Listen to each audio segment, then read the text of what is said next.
Doctor, I'm like nervous. Well, here it is. It's all complete now. Very excited. I want to thank everybody here who helped in the process. It was very nerve wracking for me to come in, not knowing what to expect. But now I get to leave here with a beautiful smile. Thanks to all the staff and doctor.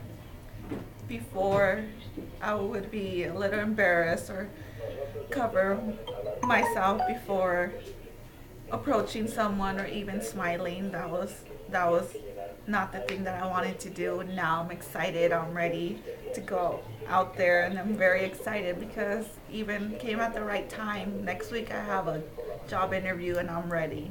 I'm so ready to show off my smile. Thank you so much for everything. You're very welcome. What did you have done? I had a 3 unit bridge done on my left side, which can't wait to actually go and bite into a burger now. Very excited for that too. Yeah. And you were telling me about your daughter. Yes, I would have to avoid contact with my kids because my daughter's always looking into my smile, and she would question, like, Mommy, let me see smile again. So she would make me very uncomfortable. Now I get to go home and she would be the first one to see me with this smile. That's beautiful.